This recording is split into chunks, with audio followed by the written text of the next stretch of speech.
Good morning, students. Myself, Alpana, welcome you all in Easy to Learn. The chapter was going on respiration in organism. Class 7 Science, Chapter 10 Respiration in Organism. In this chapter, we have completed the topics respiration, aerobic respiration, anaerobic respiration, breathing, and we have done the activities also. This all things we have completed. And in this class we will study about breathing in other animals. अब किस तरह से दूसरे animals में breathing की process होती है. I have explain you about breathing. Lungs में पढ़ाई थी. लंग्स में क्या क्या मेन रेस्पिरेटरी ऑर्गन क्या होता है, लंग्स होता है बेटा. और लंग्स के साथ क्या होते हैं, और भी एसेसरी ऑर्गन्स होते हैं. जैसे ट्रैकिया हम लोग देखे थे, ट्रैक्यूल्स था, ब्रोंकई, ब्रोंक्यूल्स है ना. तो ये सब हम लोग पढ़ लिए हैं लंग्स. और ब्रीथिंग इन अदर ऑर्गेनिजम्स, मतलब अब ब्रीथिंग किस तरह से दूसरे एनिमल्स में. अब ह्यूमन बीइंग का तो हम लोग देख लिए कि लंग से होता है, उसी तरह से दूसरे एनिमल्स में ब्रीथिंग जो होता है, कुछ एनिमल्स में लंग से होता है, कुछ में अदर ऑर्गन्स होते हैं ब्रीथ करने के लिए. That I will tell you. Okay, तो let's start breathing in other animals. Before starting this I will tell you about breathing. Breathing तो मैं ऐसे बता दूँ, लेकिन एक बार क्विक रिवीजन दे देती हूँ बेटा कि ब्रीथिंग क्या है. ठीक है, ब्रीथिंग क्या होता है. ब्रीथिंग प्रोसेस में क्या होता है, इनहेलेशन होता है और एक्सहेलेशन होता है. ठीक है, ब्रीथिंग सिर्फ क्या है, रेस्पिरेशन का ही एक पार्ट है, जिसमें क्या होता है, हम लोग इनहेल करते हैं ऑक्सीजन को, क्या करते हैं, ऑक्सीजन रिच एयर को इनहेल करते हैं, और कार्बन डाइऑक्साइड को क्या करते हैं, एक्सहेल करते, बाहर निकालते हैं. क्लियर, यही ब्रीथिंग है. बस सांस को लेना और फिर उसको बाहर करना. This is called breathing. ठीक है, और क्या पढ़े थे, रेस्पिरेशन बता दी थी कि break down, the process in which break down of food takes place in the help of oxygen. With the help of oxygen is called respiration. Respiration में क्या होता है, जो ऑक्सीजन हम लोग लेते हैं वो बॉडी में जाने के बाद क्या करता है, फूड को ऑक्सीडाइज करता है, फूड को ब्रेक डाउन करता है, और उससे क्या बनाता है, एनर्जी बनाता है. इसी को रेस्पिरेशन बोलते हैं. और ब्रीथिंग में क्या दो प्रोसेस होती है, इनहेलेशन और एक्सहेलेशन होता है. तो इनहेलेशन में क्या होता है कि इनहेलेशन में ribs moves up and outwards, diaphragm moves down, है ना. इसमें क्या है, जो रिब्स होती हैं, रिब्स क्या है, जो चेस्ट की जो बोन्स होते हैं, चेस्ट के जो बोन्स होते हैं, इधर पे चेस्ट के जो बोन्स होते हैं, वो बोन्स कैसे होते हैं, अपवर्ड मूवमेंट होता है. जैसे हम लोग सांस अंदर लिए, ऐसे सांस अंदर लिए, तो जैसे ही सांस को अंदर लेते तो चेस्ट कैविटी क्या होती है, बढ़ जाती है. तो रिब्स क्या होते हैं, रिब्स जो रहते हैं वो बाहर की तरफ मूव करते हैं और ऊपर की तरफ मूव करते. ठीक है, आउटवर्ड्स और ऊपर की तरफ मूव करते. और जो डायफ्राम होता है, जस्ट लंग्स के नीचे क्या रहता है, यहाँ पे डायफ्राम रहता है. वो डायफ्राम कैसा, वो कहाँ कैसे मूव करता है, नीचे की तरफ मूव करता है. ठीक है, वो डाउनवर्ड्स मूव करता है. तो ये इनहेलेशन में होता है, जब हम लोग ब्रीथिंग करते हैं, जब हम लोग इनहेल करते हैं, when we inhale the air, oxygen को जब हम लोग लेते हैं. ओके, एंड इन एक्सहेलेशन में क्या होता है, ribs moves down and inwards. Ribs कैसा मूव करता है, डाउनवर्ड मूव करता है रिब्स, और कैसे करता है, इनवर्ड्स. जैसे हम लोग सांस बाहर निकाल दिए, ऐसे करके हम लोग क्या किए, सांस को बाहर निकाले. तो सांस को बाहर निकालने से क्या होता है बेटा, जो रिब्स होती है, चेस्ट की जो बोन्स होते हैं, वो क्या हो जाते हैं, उसका जो मूवमेंट होता है वो डाउनवर्ड मूव करता है, और साथ में कैसा, इनवर्ड्स मूवमेंट होता है. और जो डायफ्राम होता है वो moves back to its former position, और जो डायफ्राम रहेगा वो अपने ही पोजीशन पे आ जाता है. क्लियर. अब देखो बेटा, ब्रीथिंग इन अदर एनिमल्स. तो अदर एनिमल्स में ब्रीथिंग हम लोग देखेंगे, जो बड़े जो मतलब बिग एनिमल्स वगैरह होते हैं, एलिफेंट, काऊ एंड ऑल, तो उनमें तो लंग्स रहता है रेस्पिरेशन के लिए. And lungs I have explain you, lungs में किस तरह से रेस्पिरेशन होता है. Okay, breathing process. अब देखो कि अदर एनिमल जैसे कॉकरोच है और अर्थवर्म है. In your book it is given, NCERT book में बेटा किसके बारे में दिया हुआ है, कॉकरोच और अर्थवर्म के बारे में दिया हुआ है. तो कॉकरोच क्या होता है, इट इज़ अ इंसेक्ट. ठीक है, ये क्या है, इंसेक्ट है. और कॉकरोच में क्या रहता है, इसमें स्पाइरिकल्स प्रेजेंट रहते हैं. क्या रहते हैं, स्पाइरिकल्स प्रेजेंट रहते हैं, छोटी छोटी ओपनिंग्स होते हैं स्पाइरिकल्स. और उसी से क्या होता है, वो एयर को क्या करते हैं, इनहेल करते हैं, एयर को क्या, सांस को अंदर लेते हैं. और फिर उनके बॉडी में क्या रहता है, ट्रैकिया प्रेजेंट रहता है, ट्यूब की तरह रहता है trachea. See I have told you in when I was explaining lungs that time I have told you. देखो इस तरह से ट्रैकिया होता है, लाइक दिस, ऐसे ट्रैकिया रहता है, this is trachea, okay, this is trachea, है ना। Like this I have explain you, याद आया होगा तुम इस तरह से बेटा, इस तरह से ट्रैकिया रहता है ट्यूब शेप का।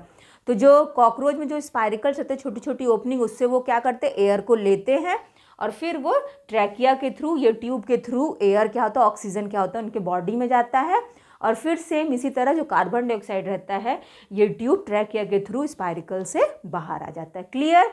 आई think this is clear to all of you. Cockroach is clear. Now we will see cockroach में क्या रहता है, ट्रैकिया रहता है, स्पाइरिकल्स रहते हैं ओपनिंग और ट्रैकिया रहता है, जिससे क्या होता है, ये ऑक्सीजन और CO2 का इनटेक एंड आउटटेक होता है, ठीक है, इनहेलेशन और एक्सहेलेशन होता है। After that we will see earthworm, ठीक है। अब क्या है बेटा, अर्थवॉर्म का देखो, तो अर्थवॉर्म में क्या रहता है, अर्थवॉर्म तो देखे हो सब लोग, इट इज़ रेडिश कलर, थोड़ा सा रेडिश टाइप का रहता है, वो रेडिश, उसका जो स्किन होता है ना, मेन वो स्किन से ही रेस्पिरेशन करता है, ठीक है। जैसे कॉकरोच का हम लोग देखें, कॉकरोच में क्या रहता है, कॉकरोच में क्या रहता है, स्पाइरिकल्स रहते हैं, ठीक है, स्पाइरिकल्स, और फिर स्पाइरिकल्स तो ओपनिंग हो गया और मेन ट्रैकिया जो ट्यूब रहता है उससे क्या करते हैं, रेस्पिरेशन की प्रोसेस करते हैं, ठीक है। उसी तरह से अर्थवॉर्म है, तो अर्थवॉर्म में क्या रहता है, स्किन से रेस्पिरेशन की प्रोसेस होती है, ठीक है। अर्थवॉर्म में किससे प्रोसेस होता है, किस अर्थवॉर्म में रेस्पिरेशन किससे होता है, स्किन से। उनका जो स्किन होता है अर्थवॉर्म का, वो क्या एकदम पतला रहता है, ठीक है, इट इज़ वेरी थिन, इतना पतला रहता है कि उसके अंदर में जो ब्लड कैपिलरीज रहते हैं ना, वो दिखते रहते हैं। See here I am writing, okay, I will rub this inhalation, note down everything बेटा। सी, तो वी विल सी अर्थवॉर्म, जैसे कि अर्थवॉर्म तो जान ही रहो बेटा, केचुआ जो होता है, it is a friend of farmer, farmer का फ्रेंड बोलते हैं ना, किसान लोगों का फ्रेंड बोलते हैं केचुआ को, सॉइल को फर्टाइल करता है। सी नाउ, जैसे कि ये क्या है, दिस इज अवर अर्थवॉर्म, ठीक है, दिस इज अर्थवॉर्म। तो अर्थवॉर्म में क्या रहता है, ये बहुत, इसकी जो स्किन होती एकदम पतली सी स्किन होती है, तो अंदर में जो ब्लड कैपिलरीज होते हैं, ब्लड कैपिलरीज क्या है, आर्टरीज, वेन्स और कैपिलरीज पढ़ाई थी मैं, पहले बताई हूँ, आर्टरीज, वेन्स, कैपिलरीज, तो वही कैपिलरीज नेटवर्क होता है ना, थिन नेटवर्क होता है ये आर्टरीज, और आर्टरीज, वेन्स जो नस होते हैं ना बॉडी के, वही रहते हैं, ठीक है। तो इसी के अंदर क्या रहता है, ब्लड रहता है। अब इसका स्किन इतना पतला रहता है कि इसी से ये क्या करता है, डिफ्यूजन की प्रोसेस करता है, स्किन से ही ये क्या करता है, ऑक्सीजन को ले लेता है, ठीक है, स्किन से ही क्या करेगा, ऑक्सीजन को ये ले लेगा और फिर ये ब्लड कैपिलरीज जो इसके अंदर प्रेजेंट रहते हैं अर्थवॉर्म के अंदर, उसमें जाता है और ब्लड क्या करता है, पूरे बॉडी में ऑक्सीजन को लेके गया, फिर उसके बाद स्किन से ही क्या होता है, CO2 बाहर आ जाता है। क्लियर? तो अर्थवॉर्म में किससे होता है ब्रीथिंग की प्रोसेस, रेस्पिरेशन की प्रोसेस किससे होती है अर्थवॉर्म में बेटा, स्किन से होता है। I think this is clear to all of you, clear हो गया बेटा, है ना। अब अपन लोग देखते हैं आगे क्या है, ब्रीथिंग अंडर वाटर। अब अपन लोग ये देख लिए कि ब्रीथिंग इन अदर एनिमल्स देख लिए, कॉकरोच का देख लिए और किसका देखे, अर्थवॉर्म का देखे। Now we will see breathing under water, ठीक है। अब हम लोग देखेंगे कि किस तरह से वाटर में जो एनिमल्स रहते हैं उसमें कैसे ब्रीथिंग होता है, ओके। सी, तो एनिमल्स में किस तरह से ब्रीथिंग होता है, that I will tell you. Breathing under water, water में क्या रहता है, वाटर के अंदर क्या है, फिश है, ठीक है, पानी में मछली होता है ना बेटा, ठीक है, तो वो फिश क्या है। तो ब्रीथिंग अंडर वाटर मतलब अब वाटर के अंदर कौन कौन से ऑर्गेनिजम्स क्या करते हैं, अपना रेस्पिरेशन करते हैं, ठीक है।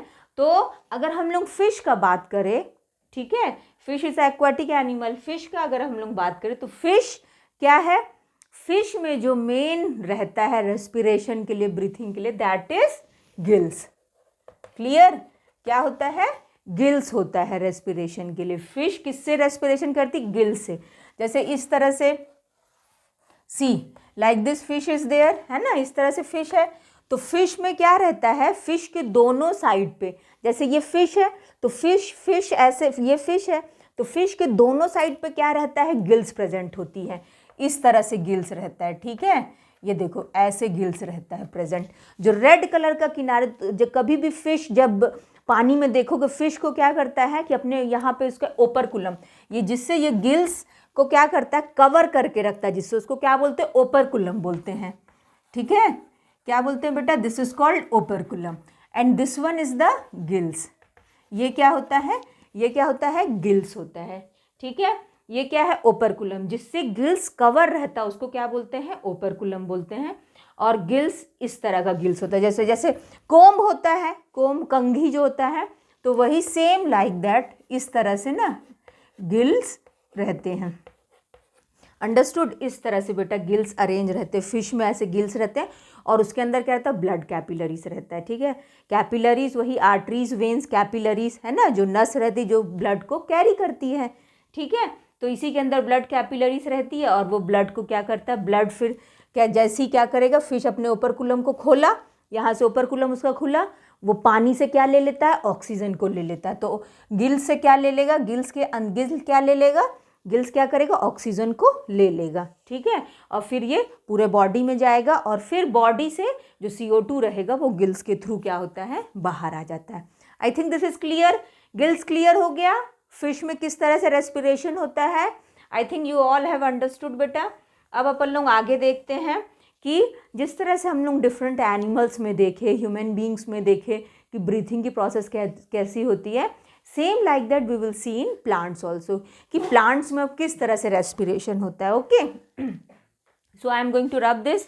ये समझ में आ गया। Once again I am telling you, other animals में जो ब्रीथिंग की प्रोसेस है, जैसे कॉकरोच में क्या रहता है, ट्रैकिया रहता है, ट्यूब लाइक स्ट्रक्चर होता है ट्रैकिया, और स्पाइरिकल्स जो छोटे छोटे ओपनिंग होते हैं उसी से क्या होता है, एयर एंटर करता है और ट्रैकिया से वो क्या होता है, बॉडी में जाता है, फिर कार्बन डाइऑक्साइड जो रहता है वो ट्रैकिया से, स्पाइरिकल से फिर बाहर आ जाता है। ठीक है, क्लियर हो गया।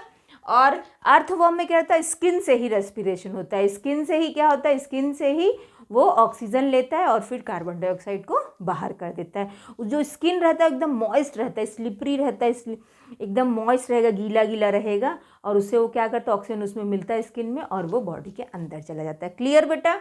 और क्या देखे, ब्रीथिंग अंडर वाटर फिश का देखे तो फिश में क्या होता है, गिल्स प्रेजेंट रहता है। ठीक है, और गिल्स से ही लोग क्या करते हैं, अपना फिश क्या करते हैं, अपना रेस्पिरेशन करते हैं गिल से ही वो ऑक्सीजन को लेगा और बॉडी में देगा, फिर बॉडी से जो ऑक्सीजन जो CO2 रहता है वो गिल से ही क्या होता है, बॉडी से बाहर चला जाता है। I think this is clear to all of you. अब प्लांट्स में रेस्पिरेशन देखते हैं। तो प्लांट्स में respiration, see in plants you have studied about stomata. Stomata पढ़े होगे बेटा, सब लोग जानते होगे कि स्टोमेटा क्या होता है। हाँ, see once again I am telling, जैसे कि ये क्या है, लीव्स है। ठीक है, ये लीव्स है, तो ये लीव्स में क्या होता है, ऐसे छोटे छोटे पोर्स प्रेजेंट होते हैं। ठीक है, इस पोर्स को हम लोग क्या बोलते हैं, स्टोमेटा वी कॉल्ड इट। ठीक है, क्या रहते हैं, लीव्स में ही क्या रहता है बेटा, in this only stomata present रहते हैं। ये जो छोटे छोटे एकदम पोर्स होते, tiny pores are there, through that only they use to do their respiration. ठीक है, ये जो छोटे छोटे पोर्स हैं, टाइनी पोर्स है, इसी को क्या बोला जाता है, स्टोमेटा। ये इस तरह से देखो, इस तरह like this they use to see, we use to see like this. देखो इस तरह से स्टोमेटा रहता है। ओके, इस तरह से रहता है स्टोमेटा, है ना। इसी से क्या होता है, मेन जो ब्रीथिंग की जो प्रोसेस होती है प्लांट्स में वो ये स्टोमेटा से होता है। ठीक है, और लेंटिसेल्स भी होते हैं, स्टेम वगैरह में ऐसे छोटे छोटे पोर्स टाइप के रहते हैं, उससे भी क्या होता है कि रेस्पिरेशन की प्रोसेस होती है। तो मेन ये स्टोमेटा से ही क्या करते हैं, अपना रेस्पिरेशन का प्रोसेस करते हैं। ऑक्सीजन को देंगे, कार्बन डाइऑक्साइड को क्या करते हैं कि जैसे हम लोग पढ़े हैं फोटोसिंथेसिस प्रोसेस हम लोग पढ़े हैं। ठीक है, तो फोटोसिंथेसिस क्या होता है, the process in which green plant prepare their own food with the help of carbon dioxide and water in the presence of chlorophyll and sunlight. Sunlight की प्रेजेंस पे प्लांट क्या करते हैं, अपना फूड बनाते हैं। तो उस टाइम पे वो क्या करते हैं, ऑक्सीजन को देते हैं, है ना। They use to release the oxygen, oxygen को रिलीज करते हैं, और वो कार्बन डाइऑक्साइड और वाटर को क्या, कार्बन डाइऑक्साइड को लेते हैं फोटोसिंथेसिस की प्रोसेस में, दिन में, है ना, जब तक सनलाइट रहता है तब वो फोटोसिंथेसिस की प्रोसेस करते हैं। उस टाइम पे वो ऑक्सीजन देते हैं और कार्बन डाइऑक्साइड को लेते हैं और अपना फूड बनाते हैं। ठीक है, तो वो प्रोसेस कहाँ से, इसी से स्टोमेटा से ही ये क्या करते हैं, कार्बन डाइऑक्साइड को लेते हैं और ऑक्सीजन को बाहर करते हैं। क्लियर। और क्या रहता है, रात में ये क्या करते हैं, रेस्पिरेशन तो करते ही हैं, और रात में क्या रहता है कि जब ये रेस्पिरेशन करते उस टाइम पे ये क्या करते हैं, ऑक्सीजन को लेते हैं और कार्बन डाइऑक्साइड को बाहर निकालते हैं। ठीक है, क्या करेंगे उस टाइम पे, बोलते हैं ना रात में पेड़ के नीचे नहीं सोना चाहिए, पेड़ के नीचे नहीं बैठना चाहिए, क्यों, क्योंकि उस टाइम पे वो क्या करते, कार्बन डाइऑक्साइड रिलीज करते, they use to take oxygen, they release carbon dioxide. Okay, I think this is clear to all of you.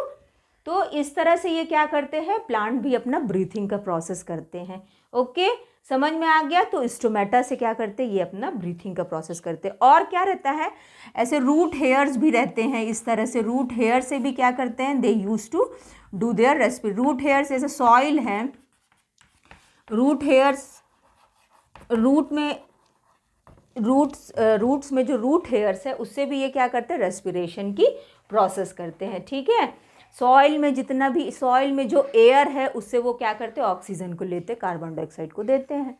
ठीक है, इस तरह से वो रूट हेयर से भी क्या करते हैं, रेस्पिरेशन की प्रोसेस करते हैं। आई थिंक दिस इज क्लियर। तो प्लांट में क्या रहता है, स्टोमेटा रहता है, लेंटिसेल्स भी होते हैं, है ना, लेंटिसेल्स भी होते हैं रेस्पिरेशन के लिए, और क्या रहता है, रूट हेयर्स रहता है रेस्पिरेशन के लिए। ठीक है, I think this is clear to all of you. Clear हो गया होगा बेटा कि ये सबसे प्लांट क्या करते हैं, दे यूज टू ब्रीथ, है ना, इस तरह से वो ब्रीथिंग का प्रोसेस करते हैं, इस तरह से इनमें पूरा रेस्पिरेशन का प्रोसेस होता है। तो हम लोग पढ़ लिए ह्यूमन बीइंग में किस तरह से लंग्स से, main respiratory organ human being का क्या होता है, लंग्स होता है, लंग से रेस्पिरेशन होता है, और उसके साथ में जो ऑर्गन्स रहते हैं जैसे ट्रैकिया था, नॉस्ट्रिल था, नेसल पैसेज था, ये सब देख लिए, ब्रीथिंग प्रोसेस देख लिए, है ना।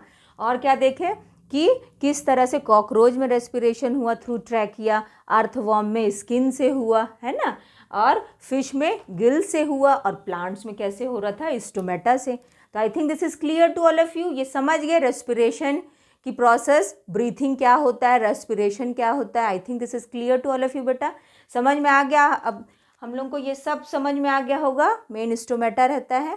तो देखो रेस्पिरेशन, ये पूरा लेसन पढ़ने पर अब समझ में आ गया होगा कि रेस्पिरेशन बहुत इंपॉर्टेंट प्रोसेस है, it is a vital process. ठीक है, रेस्पिरेशन क्या है, ये वाइटल प्रोसेस होता है ना, जो लाइफ को क्या रखता है, लिविंग बींग्स को लाइफ देता है, बिना इसके कोई भी जिंदा नहीं रह सकता। ठीक है, तो रेस्पिरेशन क्या है बेटा, it is a very important process, है ना। तो क्या है, लंग्स जो है दैट इज़ वाइटल ऑर्गन।